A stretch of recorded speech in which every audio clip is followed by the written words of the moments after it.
राधे राधे दोस्तों।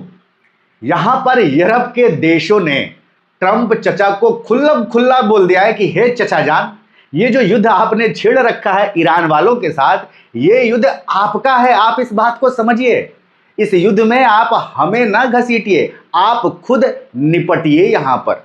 और जैसे ही ये बयान आया है भाई साहब, सुर्खियां बन रही हैं। आप लोग यहां पर देख सकते हैं, this is not Europe's war, European Union foreign policy chief response to Trump's demands amid Iran war. जी हां, ट्रंप ने डिमांड ही ऐसा किया था कि भाई यूरोप के देशों, दुनिया भर के देशों, आओ मेरी मदद करो। ये जो स्ट्रेट ऑफ हॉर्मूज है, यहां पर अपनी सेनाएं भेजो, नौसैनिकों को भेजो, ताकि इस स्ट्रेट ऑफ हॉर्मूज को हम लोग ईरान के चंगुल से मुक्त करा सके और यहां पर खुला व्यापार हो सके। लेकिन यहां पर ट्रंप ने ये जो न्योता दिया था, इस न्योता को आदर के साथ ठुकरा दिया है यूरोपियन यूनियन ने। जी हां, कोई छोटा मोटा आदमी बयान नहीं दे रहा है। यूरोप देशों का जो यूनियन है, यूरोपियन यूनियन, उसके चीफ, जो फॉरेन पॉलिसी चीफ है, उनका ये बयान आ रहा है कि भाई ये जो वॉर है, ये यूरोप का वॉर नहीं है, ये हमारा वॉर नहीं है, तुम्हारा वॉर है चचा, तुम ही निपटो। बिना दिमाग लगा के तुम युद्ध में कूद गए हो, तो अब तुम समझो कि कैसे निपटना है। बोला कि भाई साहब कुछ भी क्लियर नहीं है कि इस युद्ध में क्या है, क्या मोटिव के साथ ये युद्ध हो रहा है। इन्होंने बोला अपने बयान में, तो ये तुम्हारा वॉर है, तुम लड़ो। आप समझ सकते हैं कि इस स्टेटमेंट के सुनने के बाद ट्रंप कितना ज्यादा खींचेगा। जिसको बड़बोलेपन की आदत पड़ चुकी है, जो अपने आप को महान, महानतम बताने में नहीं चूकता है, भाई उसकी कितनी सुलगी होगी इस स्टेटमेंट के बाद। आप लोग कमेंट सेक्शन में जरा लिखकर बताइए। मतलब चचा ट्रंप को उनकी औकात कहीं ना कहीं दिखा दी है। यूरोपियन यूनियन के देशों ने उनके न्योते को पूरी तरीके से ठुकरा दिया है।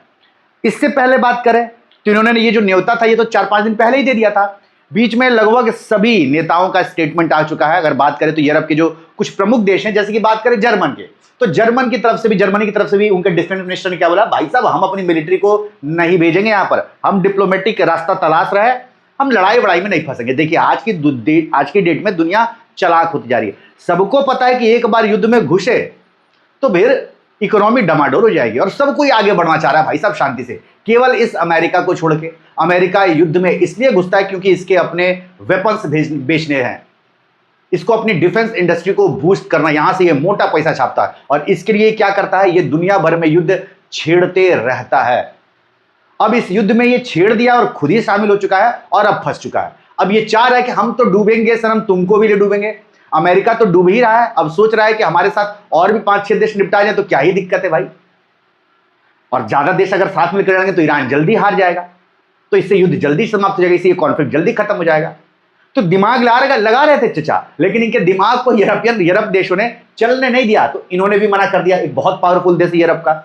आगे बढ़ते हैं भाई साहब, यूके के जो प्राइम मिनिस्टर स्टारमर, इन्होंने भी क्या बोल दिया। स्टारमर ने भी यह बोला कि भाई हम अपनी सेना यहां पर नहीं भेज रहे हैं, आपको जैसे करना है, जैसे देखना है वो आप देख लो, हम डिप्लोमेटिक रास्ता तलाशेंगे। मतलब इन्होंने भी मना कर दिया। और जबकि ट्रंप ने यहां पर जो भाषण दिया था, जो रिक्वेस्ट किया था, उसमें स्पेशली यूके का नाम लिया था भाई, चाइना का भी उन्होंने नाम लिया, यूके का भी नाम लिया, जापान का नाम लिया, साउथ कोरिया का नाम लिया। इन देशों का उन्होंने स्पेशली नाम लिया कि ये देश आए हमारी मदद करें। लेकिन यूके बोला कि चचा बाय बाय, आप अपना ख्याल खुद रखें। फ्रांस तो भाई चिढ़ा पड़ा है इनसे। हालांकि ऐसा लग रहा था बीच में, या फिर अभी भी लग रहा है कि फ्रांस कहीं भेज ना दे, क्योंकि अब इसको भी सुपर पावर बनने की भाई साहब तलब मच पड़ी है। वो इसको यूएस वाला पोजीशन चाहिए अब फ्रांस को। जैसे अब इनके बयान आ रहे हैं वैसे तो लग ही रहा है। हालांकि ये काम बड़ा अच्छा कर रहे हैं, ट्रंप को जो लपेट रहा है, ट्रंप की जो छीछा लेदर अब ये कर रहा है, बड़ा मजा आ रहा है। लेकिन यहां पर अब ऐसा लग रहा है कि ये अपनी सेना भेज सकते हैं, नेवी भेज सकते, हो सकता है जिस तरीके से इनके बयान आए। लेकिन भाई साहब फ्रांस ने क्या बोला, फ्रांस ने बोला कि अभी हम अपने सेना को होल्ड पर रखे हैं भाई, अभी हम डिप्लोमेटिक रास्ता तलाश रहे हैं। इन्होंने भाई साहब बात भी किया था वहां पर ईरान में कि भाई कुछ करो, वहां हॉर्मुज से तेल वेल आने दो, काहे के संकट खड़ा कर रहे हो। तो फिलहाल ये भी अभी होल्ड पर रखे हैं कि अभी हम नहीं भेज रहे हैं। इनसे उम्मीद भी नहीं थी वैसे ट्रंप को, क्योंकि ट्रंप और इनकी बनती है नहीं।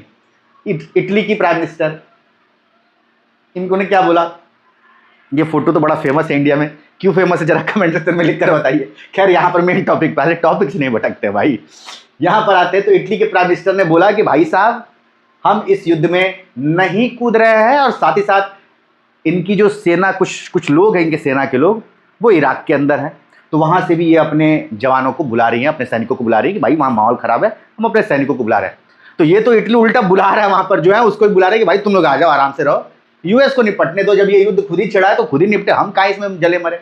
स्पेन की बात करें तो स्पेन की तरफ से भी, स्पेन की डिफेंस मिनिस्टर है यहाँ पर, इन्होंने क्या बोला, इन्होंने बोला कि भाई साहब हम कोई मिलिट्री पार्टिसिपेशन नहीं करने जा रहे हैं, हम डिफेंसिव रास्ता अपनाएंगे, हम डिप्लोमेसी का रास्ता अपनाएंगे, हम फालतू के युद्ध नहीं करेंगे। तो इस तरीके से आपने देखे कि जो कई सारे यूरोप के प्रमुख देश हैं, सबने क्या किया है, सबने ट्रंप को ऐसे एक ही ये ठेंगा दिखाया है भाई कि ये है तुम्हारा इलाज, तुम बड़ी चौड़ बनते हो कि हम सुपर पावर हैं, बिना मतलब के अनाप शनाप बयान देते रहते हो, कुछ भी बोलते हो, ये लो ठेंगा। और लिटरली ये ढंग से कुछ डिसीजन लेता और ढंग की बातें करता तो ये सारे देश मदद करते आज की तारीख में, लेकिन ये बंदा अपने आप को ऊंचा दिखाता है और यूरोपियन देशों को नीच दिखाना शुरू कर दिया अपने दूसरे कार्यकाल में। इसका यह मानना है कि इसी के कारण यूरोप बचा हुआ है, अमेरिका के कारण ही यूरोप बचा हुआ है, वरना रसिया तो कब का सबको निपटा दिया होता। इनका यह मानना है, इनका यह मानना है कि नाटो इन्हीं की वजह से टिका हुआ है, वरना सब खत्म हो जाता। तो ये अपने आप को इतना बड़ा बता दिए हैं जिससे अब यूरोप के देश चिढ़ने लगे, अब इनसे दूरी बनाना शुरू कर दिए भाई। और इतना बोलना ही इन पे हावी हो रहा है, ये बंदा अभी से भी कम बोलना शुरू कर दे, ढंग से मुंह खोले, मुंह खोल के बोलने का काम करे, पिछवाड़े का जो काम होता है वो मुंह से ये ना करे तो इसके लिए ज्यादा बेहतर होगा। लेकिन ये मानने से रहा, लिटरली ये इस बार बिल्कुल नहीं मान रहा है, कुछ भी बोल रहा है, पता नहीं कौन इसको सलाह दे रहा है, भगवान जाने। खैर इसने क्या बोला था, इसने बोला था कि भाई साहब ये जो हॉर्मुज का रूट है ना, ये सबका रूट है, क्योंकि पूरी दुनिया में यहाँ पर 20% ऑयल की सप्लाई होती है, तो सबको इस रूट की रक्षा करनी चाहिए। अमेरिका का कोई मतलब नहीं, अमेरिका तो यहाँ से 1% 2% क्रूड ऑयल का आयात करता है भाई साहब, या फिर गैस का, हमें ज्यादा मतलब नहीं है यहाँ से। पूरी दुनिया आओ, पूरी दुनिया रक्षा करो। इन्होंने खासकर चाइना का भी नाम लिया कि चाइना आओ तुम रक्षा करो। इनका यह कहना है कि चाइना यहाँ से 90% क्रूड ऑयल इंपोर्ट करता है, जो कुल क्रूड ऑयल चाइना इंपोर्ट करता है उसका 90% चाइना यहां से इंपोर्ट करता है, इस रूट के जरिए इंपोर्ट करता है। तो चाइना को तो यहां पे इन्वॉल्व होना चाहिए। चाइना काहे होगा, चाइना कहां से क्रूड ऑयल मैक्सिमम खरीद रहा है, ईरान से खरीद रहा है भाई साहब, और तुम ईरान पे युद्ध छेड़ रखे हो। और चाइना को क्या दिक्कत है ये बताओ, चाइना के जो शिप्स हैं, ऑयल टैंकर से, वो तो बड़े आराम से स्टेट ऑफ हॉर्मुज से पास हो रहे हैं। केवल वही एक देश है जिसको एकदम खुल्लम खुल्ला ईरान ने छूट दे रखा है कि तुम जितना तेल चाहे वो लेकर जाओ, क्योंकि चाइना उनके यहाँ खर्च कर रहा है और वो चाइना पे अपना दिलदारी दिखा रहे हैं। अब तो वो तो चाइना को रोक ही नहीं रहे, तो चाइना क्यों ही अपनी नेवी भेजेगा यार, खुद सोचो। और ये चाइना को अर्ज करे कि चाइना तुम अपनी नेवी भेजो, नहीं भेजेगा चाइना, देख लीजिएगा, उसको पता है कि क्या करना, और तुम्हारे लिए कभी ना भेजे चचा। तो ये इन्होंने अर्ज किया, लेकिन भाई साहब कोई देश यहां पर आ नहीं रहा है। और लगे हाथों जब इनको लगा, जब ये सुनने लगे कि भाई सब नहीं आ रहे हैं, तो इन्होंने लगे हाथों वार्निंग भी दे दिया भाई साहब कि याद रखेगा तुम सब दगाबाज हो, कोई हमें इस कठिन सिचुएशन में साथ नहीं दे रहा है, तुम सबको याद रखेंगे। क्या याद रखोगे, युद्ध तुमने उन सब से पूछकर छेड़ा था। नाटो देश में यह है कि भाई जब तुम युद्ध करने जा रहे हो तुम सबको इन्फॉर्म करो, बिना इन्फॉर्म के तुम युद्ध छेड़ दिए हो ईरान के साथ। पूछे थे किसी से, नहीं पूछे थे ना, जब नहीं पूछे थे, अपने आप को बलिष्ठ शक्तिशाली ताकतवर समझ रहे थे, तो निपटो। अब क्या रिमेंबर करोगे, किसी को घंटा किसी को फर्क नहीं पड़ता तुम्हारे रिमेंबर करने से। और उल्टा ज्यादा बोलोगे ना तो सारा देश दुनिया एक हो जाएगा तुम्हारे खिलाफ, अलग थलग पड़ जाओगे। ज्यादा बकैती ना करो, अब तुम्हारी हालत खराब करने के लिए धीरे धीरे पूरी दुनिया एक हो जाएगी। और जिस तरीके का तुम्हारा रवैया है ना, सब साले अमेरिकन को नफरत करने लगेंगे तुम्हारी वजह से। लिटरली बोल रहे हैं यार, मजाक में नहीं बोल रहे हैं।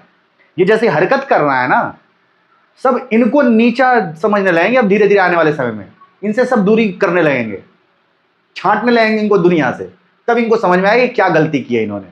बहुत बोलता है यार बंदा, बहुत बोलता है, इसको सोच समझ के बोलना चाहिए। और यहां पर ही बिना सोचे समझे बोला कि वी विल रिमेंबर, तुम कुछ नहीं कर पाओगे, तुम्हारी यही औकात है, बस बोलने से कुछ नहीं होता। इसके साथ ही साथ इन्होंने वार्निंग भी दे डाली भाई नाटो को,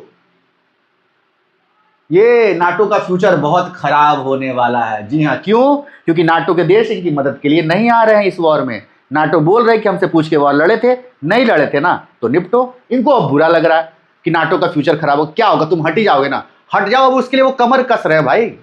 वो भी समझ गए कि हम लोग जिसको बिग बॉस बनाकर बैठे हैं ना, वो है दरअसल गधा आदमी, उससे दूर ही रहने में फायदा है। उनको भी अब समझ में आ रहा है कि बहुत ज्यादा किसी का सह लेना भी ठीक नहीं है। उनको भी अब समझ में आ रहा है कि इनका हाथ बहुत पकड़ लिए, ये हाथ पकड़ने लायक है नहीं। अपने आप पे भरोसा दिखाओ, वही सही रहेगा। क्योंकि एक समय ऐसा भी था जब आप सबको पता है कि यूरोपियन कंट्रीज पूरी दुनिया पे रूल किए भाई, चाहे वो इटली हो गया, फ्रांस हो गया, यूनाइटेड किंगडम हो गया, ये सब पूरी दुनिया पे रूल किए, पुर्तगाल, ये सब पूरी दुनिया पे रूल किए एक समय पे। तो अब उनको, जब ट्रंप ने ऐसे बयान देने शुरू कर दिए हैं बीते कुछ महीनों में, अब यूरोपियन कंट्रीज को अपना इतिहास याद आ रहा है, फ्रांस को अपना इतिहास याद आ रहा है, सबको अपना इतिहास याद आ रहा है कि भाई हम एक जमाने में सुपर पावर थे, हम ही, ये अमेरिका की औकात नहीं थी हमारे सामने।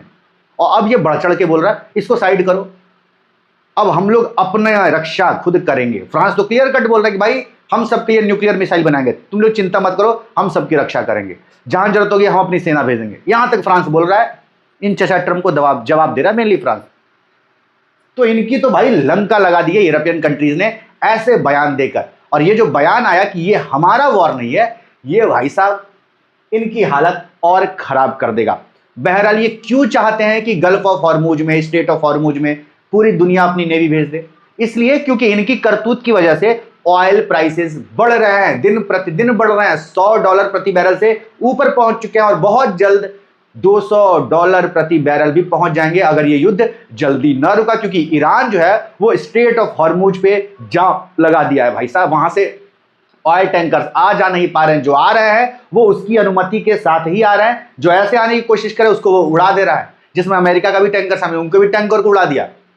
तो इस कारण से कोई रिस्क नहीं लेना चाहता भैया, कौन करोड़ों रुपया फूकेगा इस पागल के चक्कर में, अमेरिका के चक्कर में। तो युद्ध तो इसने छेड़ दिया, सोचा था 2 दिन में हम युद्ध निपटा देंगे, वहां पर ईरान के चीफ को मारेंगे और उसके बाद हम कब्जा कर लेंगे, अपने मतलब की सरकार बना देंगे। ये दिमाग में इनकी पूरी प्लानिंग चल गई थी। लेकिन रियलिटी में ईरान तो कहीं पावरफुल निकला। और ये अब बोल रहा है अपने मुंह से, एक इसका स्टेटमेंट आया जिसमें ये बोल रहा है ट्रंप कि भाई ईरान तो वाकई में पावरफुल है। अब ये मान रहा है, और मतलब ये मान रहा है तो इसको समझ में आ रहा है, इसको रियलाइज हो चुका है कि भाई इसने गलती कर दी है। तो चचा अब भी बहुत देर नहीं हुआ है, 15 दिन ही युद्ध के हुए हैं, अभी भी बैकफुट पर आ जाओ, यू टर्न मार लो। थोड़ा बहुत दुनिया हंसेगी ना तुम्हारे सुपर पावर होने पर, सह लेना वो ज्यादा अच्छा है। ज्यादा थू थू में ज्यादा मतलब छीछा लेकर करवाओगे वो सही नहीं रहेगा। बाकी आपका क्या कहना है, अपनी राय कमेंट करिए। और दुनिया से जुड़े, जियो पॉलिटिक्स से जुड़े, भारत से जुड़े हर अपडेट के लिए हमारे जो नया चैनल है शेखर राजपूत अनफिल्टर्ड, इसको जरूर सब्सक्राइब कर दीजिए।